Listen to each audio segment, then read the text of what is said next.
오늘 말라기 3장 11절 해보시오. 만군의 여호와의 이르노라 내가 너를 위하여 메추기를 금하여 너희 토지 제사 소산을 없애버리지 못하게 하면 너희 밭에 포도나무 열매가 기한 전에 떨어지지 않게 하리라. 11조를 온전히 했을 경우에 11조에 온전히 했을 경우에 너희 이스라엘에게 제공되는 여러가지 혜택들이 혜택들이 있는데 그게 뭐냐면 메뚜기를 금하게 해서 너의 토지 소산을 먹지 않도록 해줄게 라는 거예요. 그리고 너의 밭에 포도나무 열매가 떨어지지 않게 해줄게 라고 하는 거예요. 그러면 이것은 하나님의 그 11조 율법 완성과 이스라엘의 생계 문제가 결부되어 있다는 뜻입니다. 이스라엘이 생계 문제와 율법이 이렇게 결부가 되어 있으면 거기서 율법이 개입되지 않고 그냥 생계 문제가 되어버리면 인간들은 자기의 목숨에 연연해요. 근데 율법과 이렇게 율법이 딱 끼어져 버리면 이거는 목숨이 아니고 생명과 관련되어 있습니다. 생명이라 하는 것은 바로 인간들이 맛도 보지 못한 나무, 에덴 동산에 고이 보호받게 되고 나중에 요한계시록 22장에서 막 진짜 온 천지에 가로수처럼 피어있는 나무, 생명나무. 그 생명나무 과일, 그 과일을 따먹을 수 있다라고 한다는 것은 우리 인간들에게 주께서 무엇을 해상시키냐 하면은 내가 너희들이 따먹지 말라는 것을 따먹었잖아 라는 것을 자꾸 기억나게 해요. 따먹지 마라 하는 것을 따먹었기 때문에 정작 따먹어야 될 것을 나는 못 따먹게 막겠다라는 겁니다.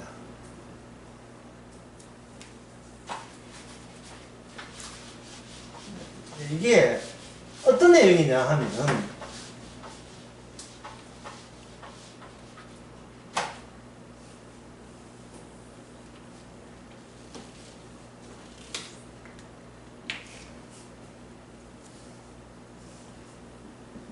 인간 쪽에는 어떤 해답도 없다. 인간 쪽에는 어떤 해답도 없어요. 왜냐하면 해답을 가질 자격이 없기 때문에. 망하는 대로 그냥 망해야 돼요. 우리 이걸 편하게 인정합시다. 편하게. 이거 편하게 인정 안 하면 아무리 그 교회 다니고 말씀해도 소용없어요. 편하게 인정해야 돼요. 이걸 편하게 인정한다는 말은 내 운명은 주님 처분에 달렸다. 이걸 고맙게 그냥 편하게 받아들이세요. 주님의 처분에 달렸다. 이 말은 같은 말인데요. 내 운명은 나의 처분에 달리지 않았다. 나의 미래, 나의 장래 모든 내 인생 꾸려나가는 거, 내 가족 밥 먹고 사는 거, 이거는 내 손에 달렸지 않았다는 것을 억지가 아니고 이거 분노하는 게 아니고 그냥 편하게 생각을 해야 돼요. 주님의 처분에 달린 거예요. 그래서 주님의 내 운명에 대해서 내가 손을 떼고 내 운명에 대해서 내가 아무것도 할 게 없게 만드시는 그 배후에 주의 그 일하심의 의미가 뭐냐, 그런 취지가 뭐냐, 그거 알면 되겠죠. 이걸 이제 이 말을 발휘하게 되면 죽어가는 자를 어떻게 살릴 것인가, 이거 1번. 2번은 이미 죽은 자를 어떻게 살릴 것인가. 이 차이점을 우리가 우리 주님의 내 운명을 주님의 처벌에 맡긴 사람들은 이 차이점을 아시면 돼요. 죽어가는 나 그런 인간은 없습니다. 이미 죽은 자예요. 죽어가는 자를 살리는 것은 병원에서 하는 거예요. 죽어가는 거 살다 해도 또 간호사도 파워해보면 그것도 지장도 되고 그렇지요. 예. 근데 이미 죽은 자를 살린다는 것은 죽은 자가 요구해서 된 게 아니에요. 죽은 자를 대표하는 분의 요구 때문에 되는 거예요. 죽은 자를 대표하는 거. 그러니까 뭐를 발견하는 거야? 나를 발견하지 마시고 나를 대신한 분이 따로 계시다는 것을 발견해야 돼. 그걸 에이전트라고 하죠. 에이전트. 그 에이전트니까 성전하면 뭐가 돼요? 메시아 되죠. 나를 대체해 준 사람. 그걸 요한복음 14장에서는 그걸 보혜사. 예, 보혜사, 우리말로 하면 변호사. 남들이 여러분 뭐라 하거든요. 이렇게 이야기했어요. 그거 내한테 이야기하지만 내 변호사한테 이야기해. 우리 주님한테 이야기해. 그런 뜻이에요. 내 변호사한테 이야기하네. 예수님 말고 다른 변호사는 없어요. 이제 예수님이 영으로 오는 것을 성령이죠. 그래서 성령을 가지고 보혜사를 하지 않고 다른 보혜사. 내가 변호사인데 다른 변호사 내 이름으로 올 것이다. 내 이름으로. 성령 이름이 아니고 내 이름으로. 성령께서 주의 이름, 성령 이름이 아니고 주의 이름으로 오시는 거예요. 그것을 발견하는 겁니다. 그러면 이야기가 어떻게 되냐 하면 내 문제, 내 운명을 어떻게 처분에 맡겼다. 내 운명은 나의 처분에 달리지 않았다. 그럼 왜 내가 내한테 굳이 할 게 없게 만듭니까? 라는 질문이 나올 수도 있거든요. 예. 내 인생인데, 내 목숨인데, 내 생계 문제인데 왜 내가 손 떼라? 그러면 손 떼보면 난 뭐 어떡하라고. 예. 더 근원적 문제로, 그러면 이런 나라를 왜 태어나겠습니까? 뭐 이런 문제 있죠. 왜 태어나겠습니까? 라는 문제. 방금 제가 우리의 변호사가 있다고 했죠. 정답을 말씀드릴게요. 변호사를 위해서 우리가 있는 거예요. 나를 변호해주기 위해서 변호사가 있는 게 아니고 누군가를 변호해야 될 예수님이 변호할 자가 누군가를 위하여 예수님 자신이 누구의 변호사 되기 위해서, 보혜사 되기 위해서 필요해서 우리를 이 땅에 태어나게 하신 겁니다. 그 말은 우리가 굳이 하나님께 떼쓰거나 이야기할 게 없다는 말이에요. 이스라엘 백성들이 말라기에서 11조에 대해서 소홀히 할 때에 지금 말라기 선지자를 통해서 너희들이 내 걸 도둑질했다고 그래 돼 있죠. 11조 할 때 내 걸 도둑질했다. 이 말라기를 바로 선지자의 말을 듣는 사람 누구나 그 100이면 100 다 그렇게 생각해요. 앞으로 11조 꼬박 할 테니까 내 거 뺏어가지 마세요. 뭐 이래 나올 수 있단 말이죠. 내 창고에 찾아주세요. 이렇게 나오거든요. 그게 잘못된 거예요. 우리는 몽땅 다 빼앗겨야 돼요. 그래야 예수님이 변호사다운 면모가 나오기 때문에 그래요. 우리는 11조 하지 말아야 되고, 갑자기 기쁜 소식이 훅 들어오네. 우리는 11조 하지 말아야 되고, 그래가지고 온갖 저주도 다 받아야 되고, 11조 하지 말아야 되고, 기쁜 소식이 확 들어오는데, 그래서 온갖 저주도 다 받아야 돼. 거기 오면 또 푹 바람 다 빠져붙죠. 이제 죽었어, 이제. 니 11조 안에서 니 이제 저주 받아야 돼. 학교 하면 하지마! 하지마! 니는 안 해야 돼. 안 해야 된다는 말은 니는 11조 안 한 자가 돼가 저주 받아야 돼. 그래야 변호사 취지가 살아. 도대체 인간에게 나올 수 있는 발상들이 아닙니다, 이게.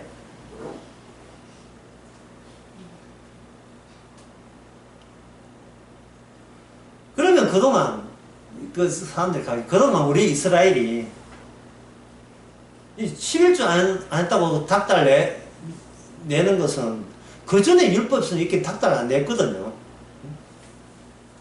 11조 안 된다고 내가 너희들 내 가는 길에 저주한다. 그런 내용이, 구체적인 내용이 별로 없어요. 11조 율법만 있을 뿐이죠. 그냥 포괄적 내용이죠. 율법대로 안 살면 네 이 땅에서 저주받는다. 그렇게 이제 딱 11조를 딱 꼬집어서 이야기한 적이 없잖아. 그렇죠? 그 말은 뭐냐 하면은, 우리 입장에서, 그러면 진작에 11조 좀 열심히 하라고 그럼 진작 하지. 왜, 이제 망하고 난 뒤에 뭐 11조 안 했어. 왜 이런 이야기 합니까? 라고 이야기하면, 원래 니는 그런 코스로 가야 된다는 거예요. 11조 안 해서 네가 벌받고 망해버리는 것 쪽으로 가야 된다는 거예요. 그럼 이유가 뭐냐? 그동안, 여기 11절, 이제 11절 나옵니다. 그동안 내가 너희들 11조 여부로 관계없이 내가 너희를 위해서 메뚜기를 금하고 토지소산을 없애지 못하게 하고 너희 밭에 포도나무 열매가 떨어지게 않게 해왔다는 겁니다. 무엇과 상관없이, 너희들의 행위와 상관없이 그렇게 해왔다는 겁니다. 하나님께서 약속에 따라서 너희들의 생존과 생기를 보장했다는 겁니다. 너희들의 행위를 묻지 않고 따지지 않고 그냥 은혜로 주신 거예요. 근데 이제 은혜가 너희들의 그게 잘못된 행위는 불구하고 은혜를 하는 것은 값없이 주는 거거든요. 값없이 줬는데 그 값을 이제 슬슬 따질 때가 왔다는 겁니다. 언제 이스라엘이 망할 그 시점에 기해서. 여러분 집에 어떤 사람이 여러분에게 매달 250만 원 꼬박 준다고 칩시다. 그런 일은 없겠지만.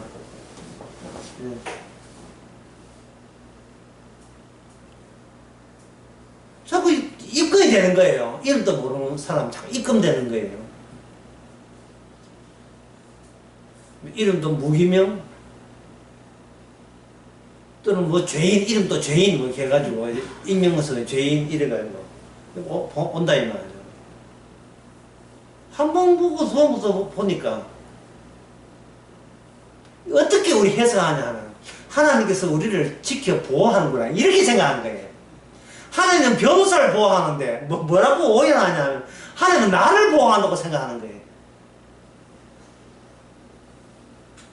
그래서 하나님께서 기다렸죠.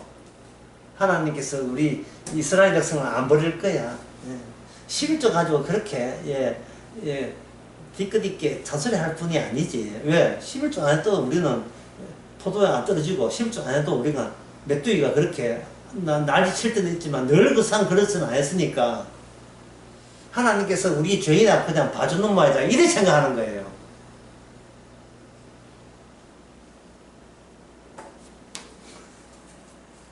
근데 하나님께서 이제 본전 찾는 거예요. 너희를 봐준 게 아니고 너희들은 변호할 가치도 없다는 것을 보여주기 위해서 그동안 너희에게 값없는 은혜를 줬다는 거예요. 변호할 가치도 없는 것.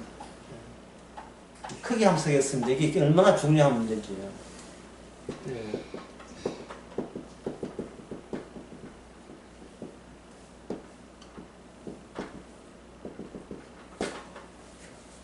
하나님은 우리를 용서하지 않음으로써 용서해요. 이거 또 뭐 희한한 뭐 또 이야기냐. 인간은 하나님도 모르면서 하나님이 나를 용서해 주기를 바래요. 네가 하나님을 알아? 모르지만 그냥 내 하는 모든 것을 용서해 주기를 바랍니다. 모르면 좀 입도 다물고 있어. 예? 주기도문에 나오죠. 우리께 죄를 사해같이 우리의 죄를 사해달라. 주기도문에 나온 이야기잖아요. 그게 예수님 이야기예요. 베드로가 뭐냐 하면 내가 7번 용서해 주면 됩니까? 이런 이야기가 나왔다는 자체는 용서에 대해서 베드로를 비롯해서 어느 인간도 용서를 몰라요. 용서 받는 것만 좋아하지 용서가 왜 용서해야 되는지를 몰라요. 지금 그걸 제가 지금 말라기 가지고 설명하는 겁니다. 이스라엘 백성들이 약속의 땅에서 살았잖아요. 살 가치도 없는데 살았잖아요. 근데 그들이 계속 살다 보니까 어떤 생각이 드냐 하면 주께서 우리를 지켜주고 용서함으로써 우리가 살 가치가 있는 어떤 존재라고 그들은 그렇게 생각했던 겁니다. 근데 주님께서 슬슬 이제 끝장 볼 때 됐구만 하고 슬슬 이제 본격적으로 시작하는 거예요. 마지막에 11조 가지고 정수를 쳐버리는 거예요. 11조 가지고. 무슨 말이냐면 11조를 내지 않는 자는 이 약속의 땅에서 아무리 농사 지어도 맷돌한테 다 갈라 먹어야 되고 아무리 포도 농사를 지어도 이거는 11조 안 하는 자는 다 떨어져야 마땅하다. 이게 하나님의 율법이 장렬하는 약속의 땅의 본 모습이다.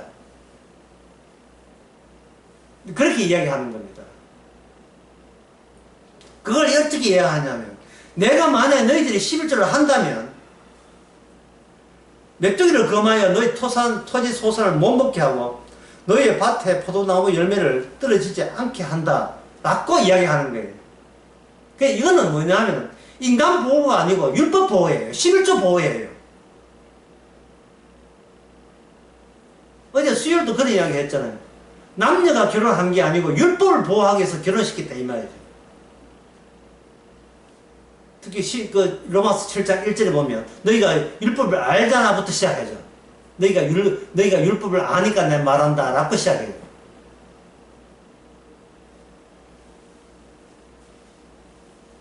율법 모르는 이방인한테는 그 뭐 해당 사항도 없죠. 용서하지 않음으로써 용서한다 이 말은 뭐냐? 용서한다 하니까 자꾸 인간들이 용서 받을래 그 용서 저한테 주세요 이래 나오더라 이 말이죠. 그냥 인간은 용서도 모르면서 용서나 저끼리 통하는 용서가 그 용서인 줄 알고 자꾸 용서를 받으려고 하는 거예요. 우리 죄인이에요. 죄 많아요. 인간이 이래 나가지고 죄 많은 죄를 위해서 불쌍히 해서 용서해 달라는 거예요. 주께서 묻습니다. 네 죄가 뭔데? 뭐 죄도 모를까요? 뭐 주님께 뭐 소홀히 하고 뭐 주님께 남은 사람 어떻게 해? 너는 죄를 몰라. 네가 죄를 모르기 때문에 뭐도 몰라요. 인간은 죄도 모르기 때문에 용서도 몰라요. 그럼 그동안 교회 왜 다녔어요? 아무것도 모르고 다녔죠. 그럼 나는 이런 거 니도 몰라. 자기 모르지, 하나님 모르지, 예수님 모르지, 용서 모르지, 사랑 모르지, 십자가 모르지. 예? 아는 게 하나도 없어요. 그래도 내가 키운 내 자식은 안다고. 자식도 니 몰라. 자식 마음을 니가 알아? 자식은 니 마음 알아? 모르지? 그 입에 또 건질건질하다 또 모르리 남지 장군이 부르던 노래 모르리. 인간은 모르게 사는가 그게 인간이 태어난 이유입니다. 개코도 아무것도 모르는 것을 모른다고 말하기 위해서 태어나게 하시고 살게 하신 거예요. 결국 우리가 이만큼 산 것은 모르고 살았는 거예요. 모르고 앞으로 어떻게든 몰라요. 나도 모르고 천국 지옥도 몰라. 아무것도 몰라요. 주께의 뜻은 뭐냐? 몰라도 된다는 겁니다. 네가 개코도 모르는 네가 알아서 그 어디서 몰라고 그 아는 거 어디서 몰라고 네 자랑하려고 예. 안 되지요. 이스라엘 백성들이 율법을 못 지키고 11조를 아는 것은 모르기 때문에 율법을 모르기 때문에 11조가 뭔지를 모르기 때문에 그러고 본인이 누군지를 모르고 하나님 누군지를 모르기 때문에 안 한 거예요. 그게 11조를 안 한 것은 인간이 11조를 할 줄 아는 자가 아무도 없기 때문에 당연한 처사예요. 그리고 11조 안 하면 그러면 망하잖아. 망하도록 돼 있다니까 인간은 망하고 그 망한 이유가 모르니까 당연히 망해야죠. 그렇게 해서 하나님이 얻고자 하는 이득은 뭐냐? 메시아, 뭐, 변호사죠. 아시는 분은 우리 주님밖에 없다는 것을 돋보이게 하는 거죠. 뭐, 딴 거 뭐 있어요?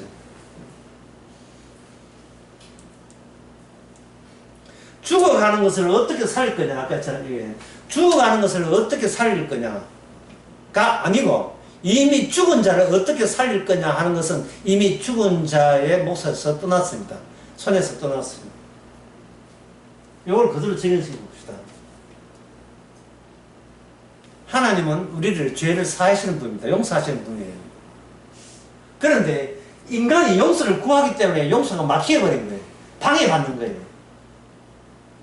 그래서 하나님께서 인간이 원하는 용서를 안 해줘버림으로써 제대로 막히지 않는 상태에서 제대로 된 용서가 주어지도록 주께서 조치하셨습니다. 그럼 용서가 주어지게 되면 용서는 무엇과 만날 때 개념 사느냐 하면 용서는 무엇과 만나야 죄와 만나야 되겠죠. 근데 용서가 주어졌으니까 그때부터 비로소 아는 게 뭐냐 하면 죄라는 것을 성도는 알게 되는 겁니다. 용서의 바탕, 용서의 근거, 그 취지를 모독하는 것이 바로 뭐였다? 죄였다. 십자가에 다 이루심을 모독하는 게 바로 죄가 되는 겁니다. 하나님께서 왜 그렇게 했냐 하면은 인간이 생명나무를 안 따먹었잖아요. 그럼 생명나무를 안 따먹으면요, 생명나무에서 모르는 각이 돼요. 모르게 되면 선악과만 따먹어서는 안다고 할 수가 없어요, 인간은. 반도 모르는 거예요. 선악과는 알고 생명은 모르고 아는 반이잖아. 반은 아닙니다. 전혀 몰라요. 그 연계성이 모르면 전혀 모르는 게 돼요. 그러니까 우리 인간으로서 남는 장사죠. 왜? 아무것도 모르고 나도 모르고 사람도 모르는데 숨 쉬고 지금 살고 있지 않습니까? 이거 횡재지요. 그래서 고린도전서 15장에 10절에 보면 내가 나된 것은 하나님의 작품이다. 하나님의 은혜다. 작품이다. 이래. 용서를 해도 주님이 주신 용서고, 죄를 알게 한 것도 주께서 하게 하신 거고, 회개하는 것도 주께서 하게 하시는 거고, 주를 기뻐한 자에게 찾아오신 것도 주님의 뜻이었고, 그런 주의 뜻을 맞닥뜨릴 때마다 내가 할 게 아무것도 없다는 것, 그 자체에 대해서 늘 감사와 고마움으로 반응을 드러냅니다. 반응을. 성령께서, 보혜 성령이라는 변호사가 하는 일이 바로 그거예요. 우리를 건드려서 주님께 공로인 것을 날마다 눈 떠서 확인하게 만드는 일. 그것을 성령께서 그렇게 하시는 겁니다. 성령께서 오게 되면 특징이 뭐냐면, 내가 아무것도 모르는 상태에서 내 인생과 내 운명을 내가 어떻게 해보려고 참 진짜 미치도록 노력하고 있구나. 이게 바로 죄였구나 하는 사실을 알게 해요. 우리가 100살 산다고 하늘에 별 따는 거 아닙니다. 우리 인생 사는 것 자체가 아무 의미 없어요. 주님이 우리의 변호사 되신다는 그 의미와 연계되지 않으면 아무런 의미 없습니다.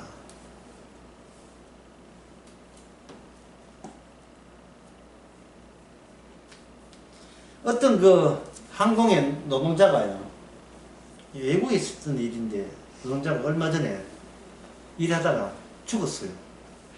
어떻게 죽었냐 하면 비행기 엔진에 빨려서 가서 죽었어요. 비행기 엔진에.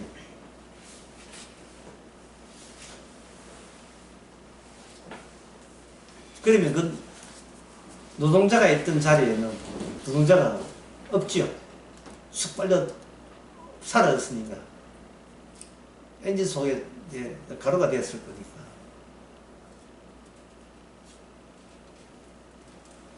노동자가 지가 알았어. 지가 걸어서 비행기 엔진 속에 들어갔어요.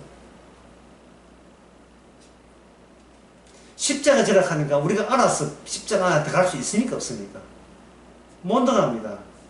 십자가는 가만히 서 있는 게 아니에요.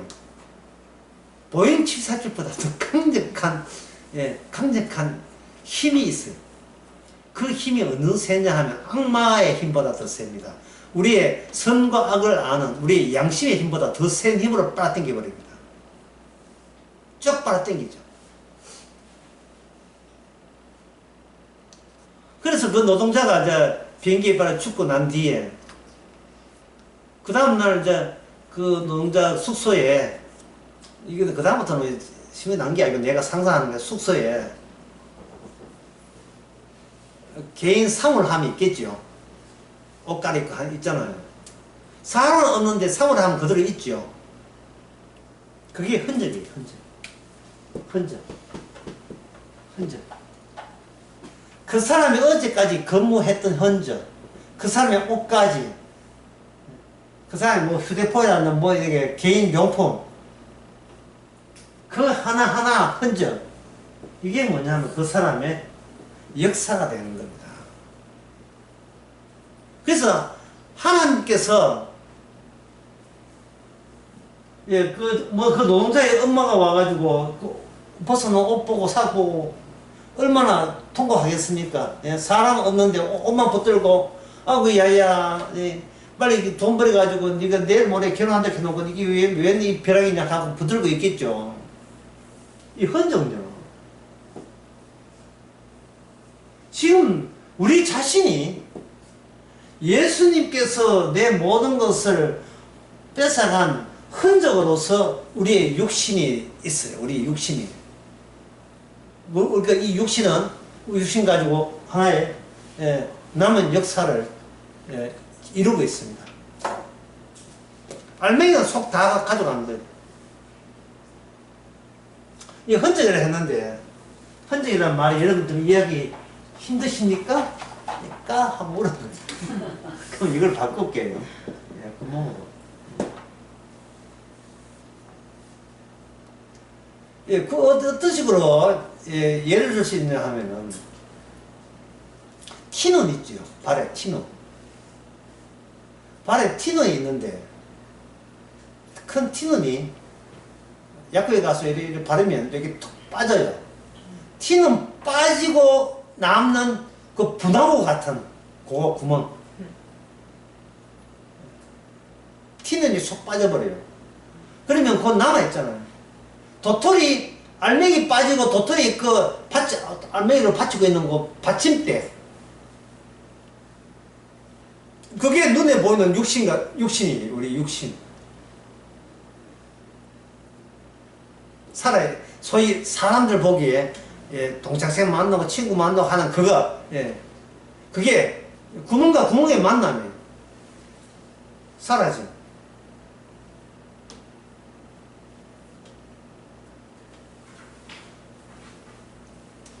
그런데 이제 이게 도토리를 봅시다. 도토리 이렇게 해가지고 티는 빠져나와 도토리 있다면 도토리가 이렇게 점선으로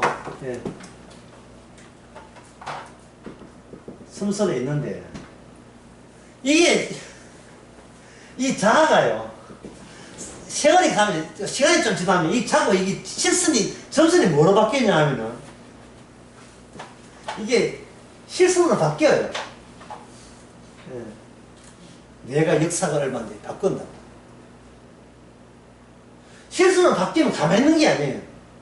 이 실선이 그 두께가 더 단단한 두께로 두께를 정강시켜요. 더 딱딱하게, 안전하게. 이걸 이렇게 펴면 됩니다. S라는 그 화가 그림에 바벨탑이라는 그림이 지었어요. 그 바벨탑 그림의 내용이 뭐냐면 위에 바벨탑에 인원들이 공사 중에 있어요. 그런데 그 밑둥치는 이 붕괴되고 있습니다. 인간은 자아는 하나님의 말씀 또는 율법, 하나님의 법이라 해요. 법을 지키려고 강화해요. 더 완벽하게 완전하게 지키려고 합니다. 그런데 이 율법이 뭘 하냐? 자아의 밑둥치를 갉아먹고 있습니다. 갉아먹고 있다.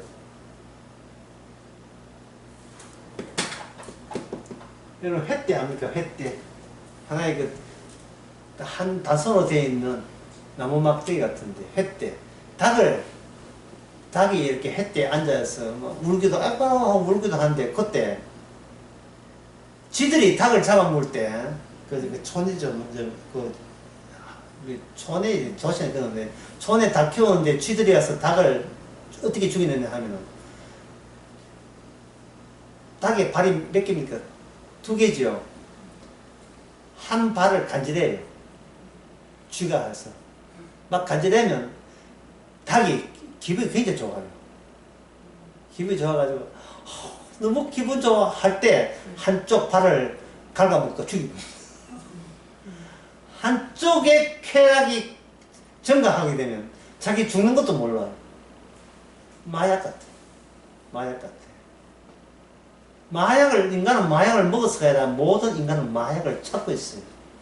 애 성적 오르는 것도 마약이고, 지 부자 되는 것도 마약이고, 주식가 오르는 것도 마약이고, 출세하는 것도 마약이고, 내가 극강의 내 미흡함에 나의 허전함을 메꿀 수 있는 그것을 쉬지 않고 계속 찾아놨어요, 인간은. 끊임없이 찾아놨어요.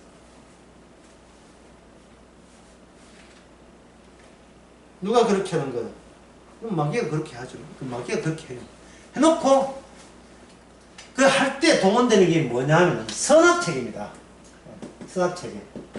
하나님께서는 하여튼 선악체계를 포기한 적이 없어요. 끝까지 물어넣어줍니다. 선악체계가 악을 멀리하고 선을 찾게 되면 내 이 자아의 실선이 뚜렷하게 안전빵 있는 정말 단단한 인생 성공에 대해서 흔들림이 없는 진동하지 않는 그래야 남들이 부러워할 만한 인생으로 출세할 때 성공을 할 수 있는 것을 계속 선악체계를 가지고 가동시켜요. 악을 죽이고 선을 하면 복 받아가지고 잘 될 것이라는 거예요.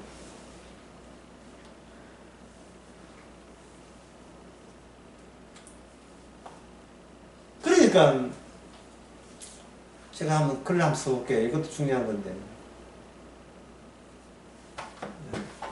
여러분 이 그림을 생각하시고요.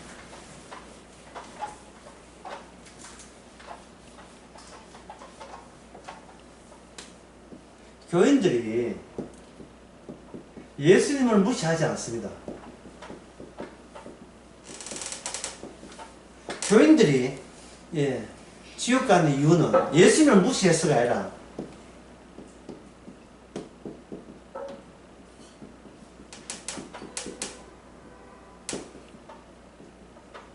바리새인을 무시한 거예요.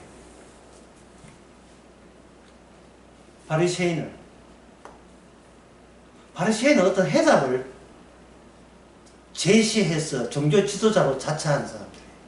그 당시에. 그리고 그 해답이 뭐냐 하면 인간이 갖고 있는 인간에게 친화적인 것, 누구도 부정 못하는 것,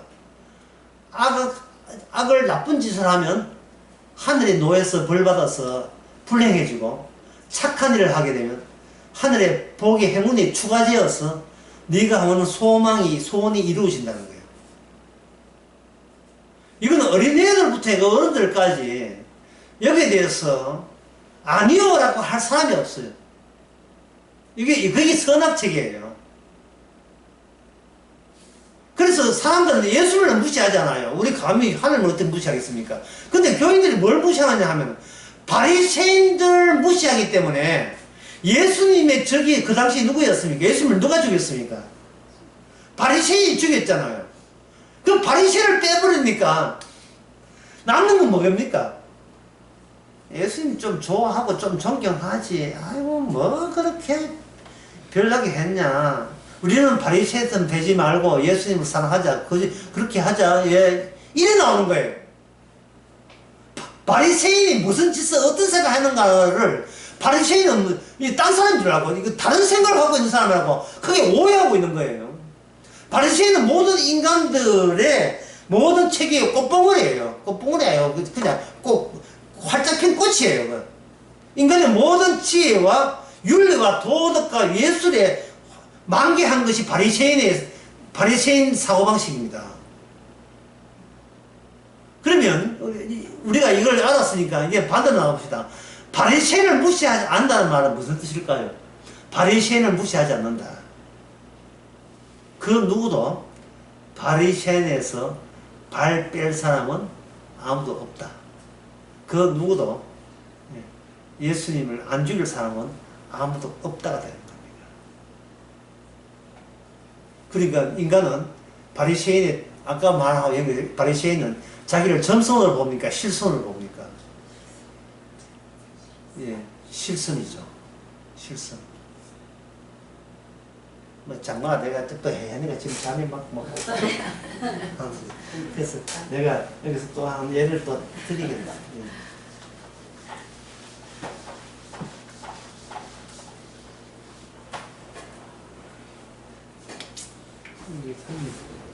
잠 깨는 데는 하여튼 어려운 이야기 안 합니다. 어려운 이야기 안 합니다. 어떤 사람이 아침에 운동을 합니다. 운동을 하는데 비가 안 왔어요. 날씨는 흐린데 비가 안 옵니다. 비가 안 오는데 쭉 운동하다가 집이 집에 한 500m 두고 길을 걷는데 여기 아스팔트에 빗방울의 흔적이 이렇게 보입니다. 빗방울의 흔적이. 자, 그러면 이건 뭐냐 하면 이 말은 뭐냐? 내가 오기 전에 여기 뭐가 내렸다? 내가 오기 전에 비가 내린 거예요. 내가 오기 전에. 뭘 보고 합니까? 흔적 보고 알죠? 흔적 보고. 흔적 보고 아는 거예요. 이 말은 이 비 올 때 이게 운동한 사람은 물어봤습니까? 안 물어봤습니까? 야, 내가 네 앞에 한 1km 앞에 내 비 낼 테니까 네가 허락해 하나 이거 물어봤어요? 안 물어봤어요? 전혀 안 물어봤지요. 나한테 물어보지도 않고 비가 이렇게 운동한 사람도 내 같으면 비가 내린 거예요. 비가 내린 거예요. 이게 뭐냐? 십자가 사건이에요. 십자가 사건에 우리가 물어봤어요? 안 물어봤어요? 안 물어봤지요. 그러나 십자가 사건에 흔적은 있죠. 뭐냐면 돌아가신 예수님은 눈에 안 보여줘서 부활했지만 남아있는 것은 뭐냐면 이들이 누구냐? 바리새인의 후예들이 남아있잖아요. 바리새인의 후예들이.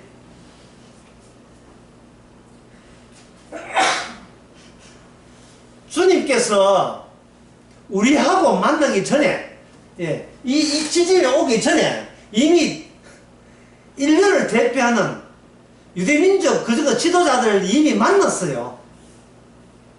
왜냐면 그들에게는 율법이 있고 그들에게는 언약이 있었기 때문에 먼저 만났다 이 말이죠.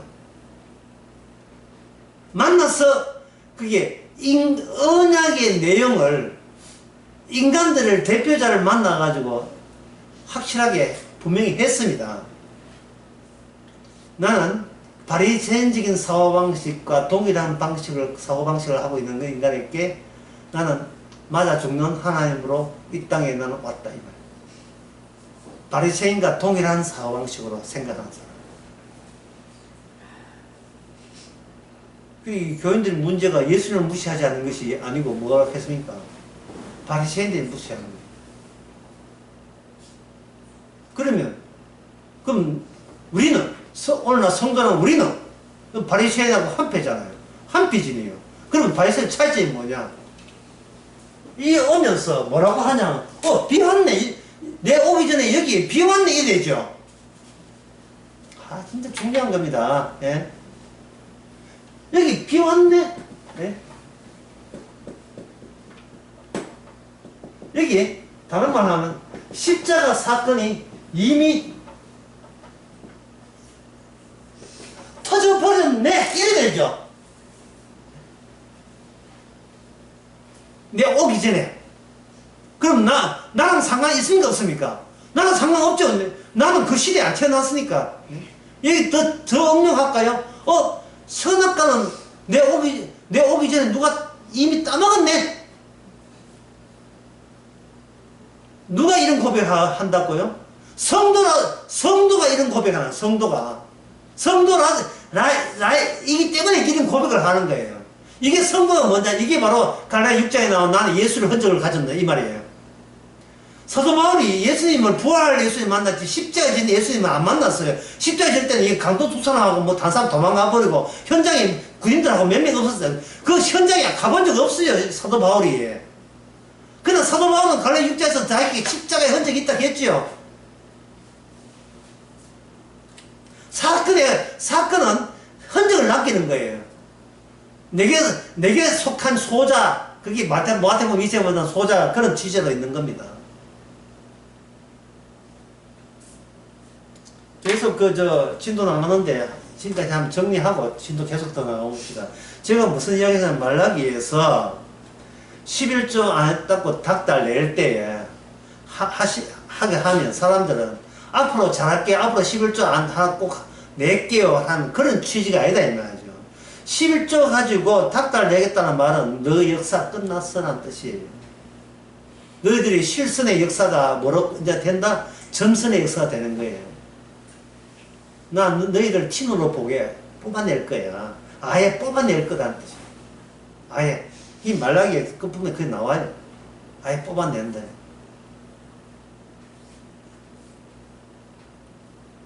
그러니까 그러면 우리를 왜 만들어놨냐? 우리 인생을 왜 살게 하느냐? 장차 오실 분이 행한 일을 이래 앞당긴 미리 흔적이 되기 위해서 이스라엘을 멸망시킨 겁니다.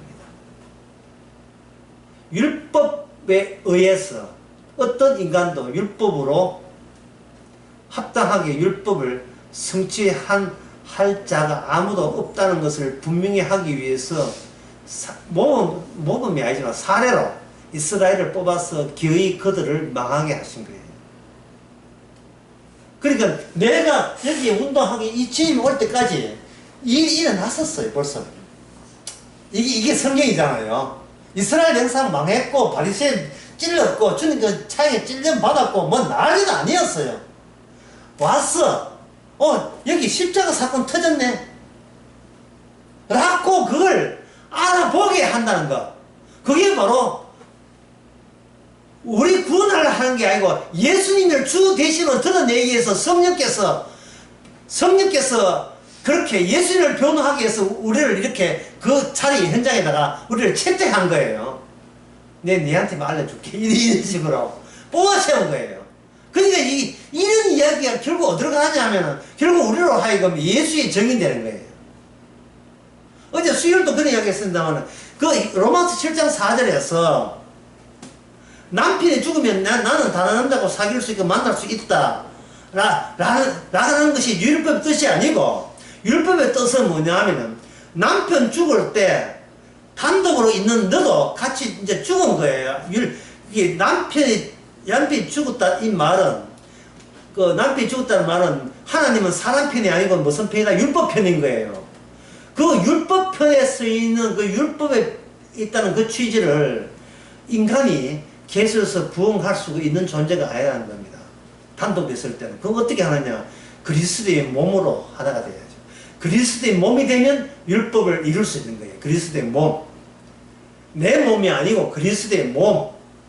그러면 내 몸에서 어디로 건너가야 돼요? 그리스도 몸으로 건너가야 되는데 이거는 우리가 할 수 없고 주께서 이걸 할 수 있도록 우리를 죽이신 거예요. 왜? 우리를 구원하려고? 아니, 예수님의 자신이 행한 것을 스스로 변호하기 위해서.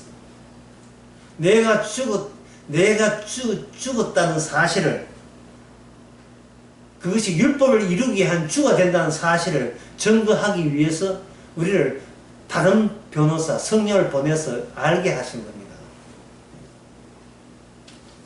비 오는 지점에, 오늘 아침에 난 이 사건이었습니다. 비 오는 지점에, 여러 사람들이 갔을 거잖아요. 하지만, 비가 안 왔어요. 왔는데 요즘 비가 왔다, 이 말이에요. 그럼 이게 오기 전에 벌써 일은 마무리된 거예요. 일은 다 이루어진 거예요. 우리는 그 결과만 확인할 뿐입니다. 동시에 내가 그 결과 무리기도 하고, 결과를 확인한다는 조건 하에 내가 주님의 십자가의 결과물이 되는 거예요.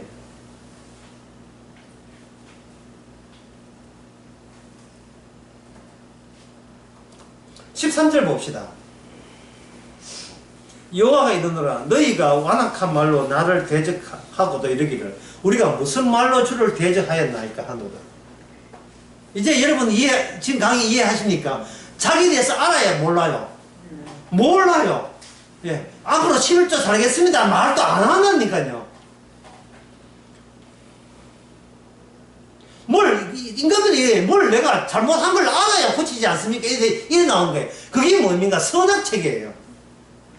생명나무, 선악책에 둘 다 알아야 둘 다 아는 게 되지. 생명나무 모르는데 선악만 안 낳고 선악을 안 낳고 할 수가 없어요. 그런데 하나님께서 이스라엘 백성들로 하여금 이런 질문이 나오도록 유도한 거죠. 제가 뭐가 잘못됐습니까? 14절 너희가 말하기를 하나님을 섬기는 것이 헛되니 만군의 여호와께서 그 명령을 지키며 슬프게 한 것이 무시이게 하니요. 지금 우리는 교만한 자가 복되다 하며 악을 행하는 자가 번성하며 쉬는 자가 화를 면한다 하노라 함이라 라는 말을 그들이 했다는 거예요. 우리가 뭐가 잘못됐습니까? 할 때 하나님께서 네가 이런 소리 했잖아 라고 그들이 하는 소리를 주께서 14절 15절 해라는 겁니다.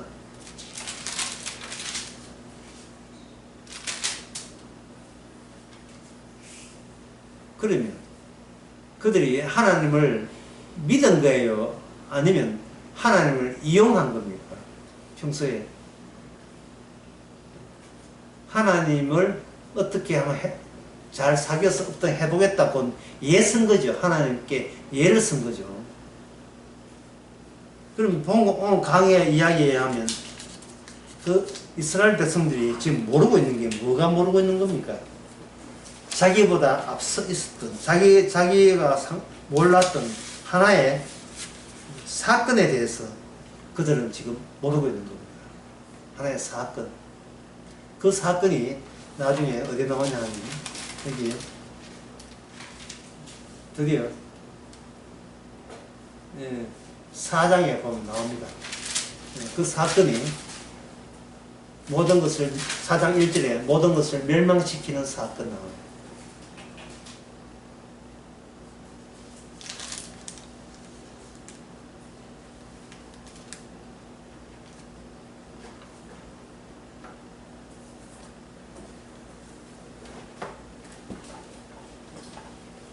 그래서 이 말라기의 이 전체 내용을 볼 때에 이스라엘이 이미 그 당시에 이스라엘 나라가 없습니다. 없고 하나의 말씀 공동체라고 거기 남아 있었어요. 이 말은 나라는 없는데 끝까지 그들은 율법이 있으니까 이 율법의 기대를 걸어보자 하는 그 집단이 있었던 거예요. 나라는 이미 망했습니다. 근데 그 율법이 그들의 소원대로, 그들의 소망대로 율법이 그들의 이루어집니까? 아니죠. 깔끔하게, 말끔하게, 예. 그 어떤 경우라도 율법 가지고 어떻게 해보겠다, 또는 율법에서 우리가 뭐가 잘 해보겠다 하는 모든 시도를 깔끔하게 전부 다 끝내주십니다. 끝내주신다면, 그러면 이 구약 성경은 모든 게 파탄나지 않았느냐, 그렇게 생각하실 텐데, 이렇게 4장 미리 한번 보겠습니다. 4장 5절 미리 한번 봅시다. 보라, 여호와의 크고, 그 다음에 무슨 날입니까? 크고 두려운 날. 크고 두려운 날에 이르기 전에 내가 누구를 보낸다? 선지자 엘리야를 너희에게 보낸다. 그러니까 한번 보세요. 그 말라기 하면서 11조 하란 말이야. 나를 시험해봐라. 11조 하면 창고에 능력하게 해줄 것이라고 이렇게 이야기할 때 하나님께서 11조 하는 백성을 약속했습니까? 엘리야가 온다는 걸 약속했습니까? 엘리야가 온다는 걸 약속한 거예요.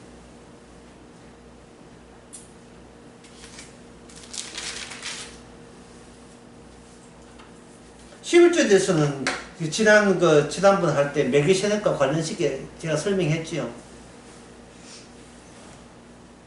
11조는 만물과 관련됐다고 제가 언급을 했었습니다. 만물.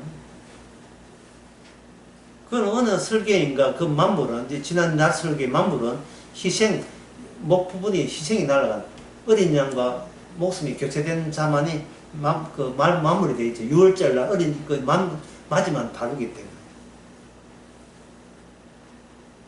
그래서 이 말라기의 율법의 특징은 이 하나님의 예언 가지고 율법이 인간을 끝까지, 인간의 마지막 남아있는 그 남은 자마저도 깨끗하게 소재해가지고 없애버린 그 정당성을 율법 안에 들어있다. 그 언급을 하면서 거기에서 그들이 멸망했을 때 하늘에서 준비된 엘리야를 보낸다. 그러면 지난 수요일날 했던 스룹바벨과 똑같은 취지죠. 멸망하고 난 뒤에 그 다음에 멸망이 정당성, 멸망 확실히 했을 때 그때 누구의 가치, 윤곽이 두드러집니까? 엘리야를 기다리는 심정이 어떤 심정이냐? 우리는 망했어라는 마음을 가지고 엘리야를 기다려야 된다. 그런 것입니다. 그거 싶으십시오.